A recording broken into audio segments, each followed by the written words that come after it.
aí pessoal, tranquilo? Lucas aqui e hoje eu vou falar sobre as principais más práticas ou práticas diferenciadas de JavaScript que eu já vi ao longo dos anos, certo? Então vamos começar aqui. Hoje o JavaScript ele é sem dúvida a linguagem mais popular no mundo e ele tem sido assim por pelo menos 5 anos seguidos. Então nos últimos 5 anos ele está sempre no topo. E uma das coisas que você pode sempre perceber é que sempre que você lê ou vê um vídeo sobre JavaScript e código em si, né, não só sobre JavaScript, é que é muito difícil alguém mencionar as más práticas de código. E hoje vai ser sobre isso que a gente vai conversar. Então, roda a vinheta.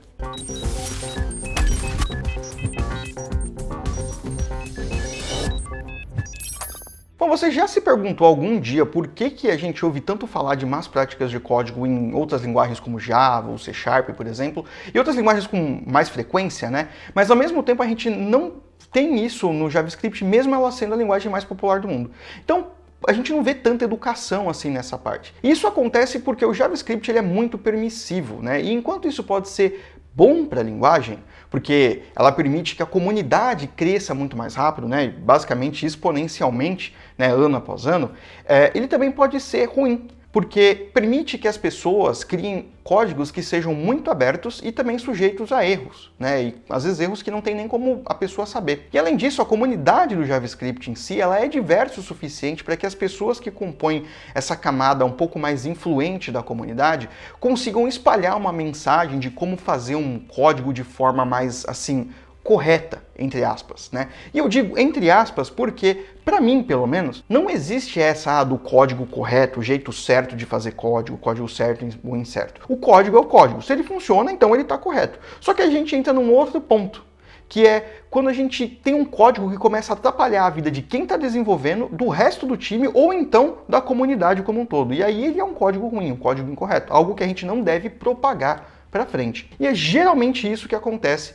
né? Isso acontece geralmente por conta dessas más práticas de código. Mas por que existem essas más práticas de código no final das contas? Não devia ser tipo um handbook tudo certinho? Esse é o outro lado da moeda. Pelo JavaScript ser ao mesmo tempo uma linguagem bastante antiga e também uma das famosas, né, uma das mais famosas linguagens que tem, dentre todas as que a gente já tem hoje, a gente começa a ter uma mistura muito grande de código antigo com um código novo. E aí a gente vai ter gente achando que o código antigo é o código mais recente, porque não teve uma educação e tudo mais. E aí eu quero aproveitar para dizer que enquanto a gente está falando disso, esse conteúdo, né, também tá lá no meu blog, que você tá vendo aqui, o link aqui embaixo e aqui do lado, e ele tá com muito mais detalhes sobre outras más práticas de código, tem outros exemplos muito mais interessantes também, e vale a pena dar uma olhada, né? Lembrando que o blog complementa o vídeo, assim como o vídeo complementa o blog. E além disso, eu já quero pedir para você deixar aquele like no vídeo para não esquecer, porque isso aqui ajuda muito o canal e ajuda a atingir ainda mais gente com esse conteúdo que eu quero passar para você. Então, já se inscreve aqui no canal, ativa o sininho para receber todas as notificações quando sair vídeo novo e aí a gente vai voltar para o nosso assunto. Bom, diferente de algumas outras linguagens, por exemplo, o Python, que teve algumas mudanças bem drásticas aí da versão 2 para a versão 3, por exemplo, né? E aí a gente teve métodos ou funções mesmo que literalmente pararam de funcionar, né? Então tem coisas que você pode usar no 2, mas não pode usar no 3. O JavaScript não tem como fazer esse tipo de coisa, porque existem muitos sites, muitos sistemas por aí ainda na internet que dependem do código que foi escrito há muito tempo pelo JavaScript. E essa natureza descentralizada da web torna isso bastante imprevisível. Então é muito complicado simplesmente depreciar um código JavaScript que está rodando há muito tempo, porque em algum lugar pode ter algum sistema que pode ou não ser crítico que vai estar usando ele. Então bora ver um pouquinho dessas más práticas, certo? A primeira delas é usar o var. Só de eu falar isso devia piscar uma luz vermelha assim em todo lugar, imensa, porque o var para todo mundo poder entender, a gente nivelar esse conhecimento, ele era a forma mais antiga de se declarar variáveis com o JavaScript. E para mim, essa é a maior bizarrice de todas que tem num código JavaScript atual, né? Porque o grande problema que o var tinha, e ainda tem, depois de, sei lá, 6, 7 anos, só que ele foi sanado agora com as novas formas tipo let e o const, né, é o escopo. O escopo é o limite onde as nossas variáveis vão existir. Então muita gente chama de limite de contexto também, que é certo, porque o contexto do JavaScript ele é bastante modificável, então a gente pode chamar de limite de contexto. Então basicamente é onde você vai conseguir acessar essa sua variável. Então, por exemplo, nesse código que a gente está vendo aqui, a gente tem uma variável externa do nosso loop, só que ela pode ser acessada por dentro desse loop porque O contexto que ela está inserida é o contexto global, ou também a gente chama de escopo global, né? Então ele é liberado para todo mundo que está no JavaScript. É o contexto mais superior do seu sistema. E ele existe em todas as aplicações. Já a variável dentro do loop, ela só pode ser acessada por quem está no contexto do for, né? O contexto mais interno. Por exemplo, nesse caso, a gente tem um contexto mais abaixo, que é o contexto de função, né, ou o escopo da função. Tudo que está dentro dele só pode ser acessado dentro daquela função específica. Então, qualquer variável que for declarada dentro da função qualquer, ela só vai poder ser acessada dentro dessa função. Mas tudo que tiver um contexto superior vai poder ser acessado por essas variáveis que também estão dentro dessa função qualquer. A ideia dos contextos é que eles se comportam mais ou menos como camadas, assim, mais ou menos como essa imagem que você está vendo aqui do lado. Quando a gente cria uma aplicação, no geral, o escopo global é a primeira coisa que é criada para todo o sistema. Tudo que é criado nele é acessível em todos os outros escopos menores, né? O escopo azul, o escopo vermelho, o escopo verde que a gente está vendo aqui. E quando a gente cria uma função, ou quando a gente cria qualquer outro tipo de escopo de bloco, né? Tipo um loop, vamos supor uma classe, ou qualquer coisa que leve umas chaves,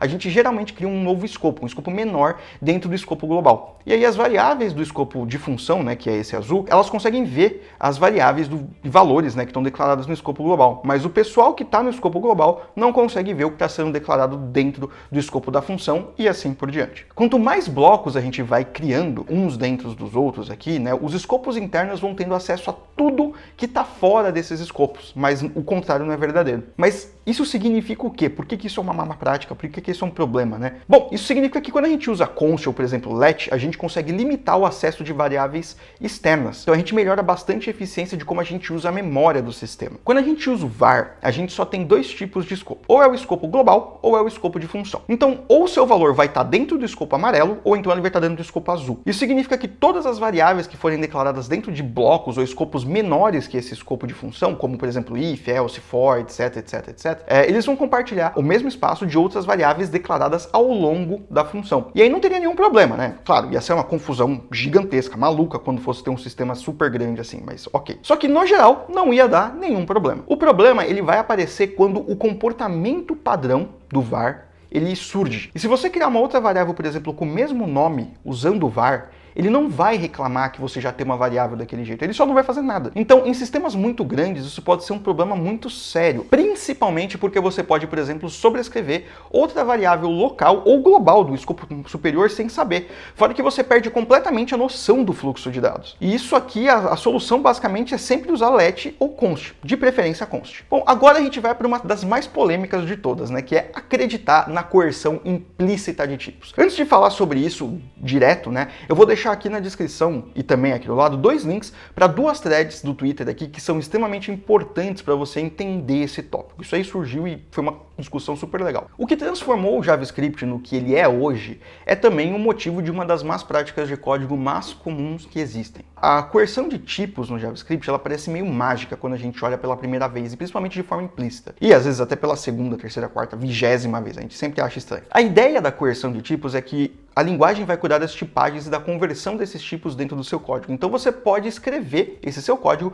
sem precisar ficar se preocupando com todos esses tipos diretamente, se a variável é número, letra, tal, não importa. Isso é muito comum em linguagens que são dinamicamente tipadas, tipo o JavaScript, o Python, etc. E ao contrário de outras linguagens, né, que são mais fortemente tipadas, tipo o C# e o Java, que tem tipos bem definidos. Então, ao mesmo tempo que uma funcionalidade muito incrível, né, porque ela permite um poder assim absurdo para quem está escrevendo o código, mas também é importante entender como é que essa coisa funciona. E não é só acreditar que a coerção vai fazer o que é esperado dela. Porque na maioria das vezes isso não é verdade. Eu acho que muita gente, né, vai lembrar direto daqueles repositórios de imagens ou de, sabe, piadas que mostram como o JavaScript é esquisito quando você compara uma coisa com a outra. Mas na verdade é que assim, a coerção de tipos ela tá muito bem explicada com bastante detalhes de como isso funciona dentro da documentação do JavaScript. E eu não vou falar muito disso aqui porque a gente vai ter um vídeo só para isso, um vídeo especial só dedicado às esquisitices do JavaScript. Então, a mensagem mensagem aqui é: não confia demais na conversão implícita de tipos, mas também não seja totalmente alheio à conversão implícita de tipos. Você precisa sim usar a conversão de tipos uma hora ou outra. O problema é apostar que ela sempre vai fazer o que você acha que é certo. Por exemplo, se você, ao invés de usar uma coerção implícita, como a gente está mostrando aqui do lado, você pode preferir uma coerção mais explícita, uma conversão mais explícita. A não ser que você tenha absoluta certeza de como essa conversão implícita vai funcionar, e aí você pode usar, você pode substituir uma conversão implícita por uma coerção explícita. Você pode substituir tudo isso aqui desse exemplo por outro exemplo. Então, lembrando que a conversão implícita não é para ser abandonada, ela é só desencorajada quando você tem alguns casos meio malucos. Então, basicamente, a mensagem para evitar essa má prática é usar só quando você tiver certeza. Bom, para a terceira, eu vou falar um pouco mais sobre contexto em dois casos, né? O primeiro deles é não saber a diferença entre uma arrow function e uma função normal. Existem muitas pessoas que usam as duas formas como se elas fossem intercambiáveis, né? Como se elas fossem as mesmas coisas. E não existe uma que é melhor ou uma pior, mas é importante saber que ambas são completamente diferentes e têm usos completamente diferentes. As funções tradicionais, né, as que a gente declara como function alguma coisa, elas são funções que têm o próprio contexto. Então, lembra que a gente falou de contexto e funções de blocos lá em cima, lá um pouco antes? Então, pois é, um bloco de função comum, como esse aqui, o contexto é completamente diferente. É o próprio contexto da função. Então, quando você usa o this, ele vai ter o próprio contexto com as próprias variáveis e as próprias propriedades. Então, ele vai criar um novo contexto para essa função. Isso não é o caso dentro de uma arrow function, porque as arrow functions usam o que a gente chama de escopo léxico, que é a modificação do escopo da função para que ela seja o escopo imediatamente superior, por exemplo, né? Então, por exemplo, esse código que a gente está vendo aqui. Como você pode ver, a gente cria um novo objeto literal. Esse objeto literal, ele não cria um novo escopo, ele é só um objeto. Então, o valor do this, ele é inicialmente vazio, que é o valor que a arrow function vai assumir quando ela for criada. Enquanto isso, a função mais tradicional, ela vai pegar o escopo desse objeto, né, o que ela foi criada, para ser o escopo da função como um todo. E aí, além disso, né, as arrow functions, elas não têm outras vantagens, né, como, por exemplo, a variável arguments, que é dentro da função normal que a gente tem, que é o array de todos os argumentos que foram passados para essa função, que já está incluso de forma implícita em função normal. E aí, por fim, também as arrow functions não podem ser usados, né, como construtores. Não que hoje as funções deveriam ser utilizadas como construtores, porque a gente tem classe, né, mas enfim. Então você não pode criar uma nova instância de uma arrow function. Tá? Então é sempre criar uma função normal, como se fosse um objeto. Então a dica aqui é estudar as arrow functions e quais são as implicações de uso delas em vários cenários, principalmente onde a gente tem o this incluído. E o segundo tópico que eu quero tratar aqui é justamente o uso do this, que é uma das keywords mais importantes no JavaScript e é as que mais causam problema, principalmente porque tem esse contexto que fica mudando o tempo inteiro. Então usar o this sem saber o que está fazendo é algo extremamente perigoso, principalmente porque você pode essencialmente sobrescrever alguma função do sistema, né, uma função da própria linguagem, algum protótipo, o framework, a biblioteca que você está usando. Então, a dica aqui é estudar muito bem o this. Lá no meu blog, eu deixei um link para um artigo que eu escrevi sobre isso bastante tempo atrás, e ainda tem gente me perguntando, e vale bastante a leitura. E aí, para o penúltimo problema, a gente vai voltar a falar um pouco de coerção de tipos. Uma das piores más práticas é não usar o comparador estrito, que são aqueles 3 sinais de igual, né, ao invés de 2 sinais de igual. Por quê, né? Porque simplesmente os 2 sinais de iguais, né, o que a gente chama de comparação simples, eles vão fazer uma coerção implícita de um dos lados do operador, para os 2 lados poderem ficar no mesmo tipo. Então, vamos dar um exemplo aqui. Se você comparar o número 2 com a string 2, o mesmo tipo, a gente vai ter um resultado igual, né? Um resultado true, mas isso só vai acontecer porque o operador vai converter a string 2 para um número em todos os casos. Isso pode levar a uma conversão inesperada, que é o que a gente acabou de falar lá em cima naquela thread, inclusive. O mesmo vale para outros casos de tipos diferentes, e aí a gente cai na regra do não confie na coerção implícita de tipos do JavaScript, que ela nunca vai fazer o que você espera que ela faça. E essa é uma das dicas mais simples, né? Então usa sempre os comparadores estritos, que são os 3 cenários iguais, porque eles não vão converter nada, e vão comparar tanto o valor quanto o tipo de cada um dos lados. E aí, por último, a gente tem o uso errado das closures, né? Esse pode ser um erro bastante crítico, porque as closures, elas adoram criar vazamento de memória, memory leak. Inclusive, eu cheguei a discutir closures em uma outra thread no Twitter que eu tô deixando aqui, você tá vendo aqui do lado também, que é bastante interessante, e o link tá aqui na descrição para você dar uma olhada. Mas antes, a gente tem que definir o que é uma closure. Bom, uma closure, ele é a exposição de contexto de uma função para outra função, que é basicamente tirar vantagem daquele diagrama que a gente usou lá no início, que é passar um valor de uma variável para outra dentro das funções. Bora ver um exemplo. As closures, elas eram e ainda são muito usadas, né, para poder criar essa sensação de ter uma variável privada dentro do JavaScript, né, antes da gente ter as propriedades privadas em classes. Então, a função da closure tem acesso somente à variável que a gente chamou de A. E aí a gente cria uma outra função que tem acesso tanto a esse A quanto a uma outra variável privada que está definida dentro dela. E aí a gente pode usar essa variável privada para fazer algum tipo de operação e retornar o valor sem arriscar expor uma variável interna. O problema começa quando a gente retorna uma referência de um valor para um escopo externo, que é um jeito de inverter aquela seta que a gente fez no início, né? E dessa forma a gente está expondo um valor interno do escopo para um escopo maior, um escopo de fora. Então bora ver um outro exemplo. Aqui a gente está retornando uma função para o escopo superior, mas a gente está referenciando um valor dentro da closure, né? E o problema é que toda vez que a gente faz quando a gente cria uma função, né, quando a gente retorna uma função e essa função executa, o valor de A ele vai ser duplicado na memória, porque o escopo da função pai vai alocar essa referência e vai passar essa referência para o escopo da função anônima que está sendo declarada dentro dela. E aí quando a gente retorna essa função anônima para fora, para o escopo superior, a gente está retornando junto com ela o escopo da própria função, que tem uma referência de memória igual ao da função anterior, ou seja, para o A. E essa é a chave da coisa toda. Então para cada função ou novo escopo dentro de uma closure, o escopo inteiro vai ser compartilhado. E aí, se a gente extrapolar muito isso para casos muito mais sérios, a gente pode fazer, por exemplo, uma coisa assim. A gente está definindo um array bem grande. E aí depois a gente está chamando uma variável externa, que eu chamei de estado. E aí essa variável vai retornar alguma chave desse estado, né? E até aí tudo bem, é um gerenciador de estado. O problema começa quando a gente começa a definir uma função. A gente define uma função chamada interno, né? Na variável interno. E aí todo o escopo dessa função vai ser passado para essa outra função, duplicando o valor do array, porque ele está sendo referenciado, né? E essa variável no seu estado, né? Tá referenciando a variável do estado anterior, que está sendo salvo dentro da variável que eu acabei de chamar de estado anterior. E que a gente nunca chega de fato a usar. E aí no final a gente ainda atualiza o valor desse estado, criando uma nova função que usa a referência mais nova desse mesmo array. Então a gente está tendo o mesmo escopo duplicado em duas funções diferentes. Então se a gente rodar isso algumas vezes, a gente vai perceber que a memória vai embora rapidinho. Certo? Então vamos fazer um exemplo aqui. A gente tem aqui hoje, né? Então a gente já tem aqui ó, o nosso arquivo, né? Que é exatamente o mesmo arquivo que eu falei para vocês agora. Então eu só implementei o estado aqui como uma função qualquer. Veja bem que eu estou usando só as funções normais, por quê? Porque eu quero que ele exiba realmente, ele passe um contexto novo para cada vez que eu crie isso daqui. Eu quero que ele crie um contexto novo com os dados dentro toda vez que eu estou fazendo isso, tá? Aí eu estou colocando aqui um array, que é um tamanho de 1 elevado a 16, tá? Então, duas vezes aqui multiplicação, uma exponenciação. E aí eu estou fazendo o resto da função igual e eu estou rodando isso daqui eternamente, tá? Eu estou rodando isso daqui para simular como se fosse rodar várias vezes.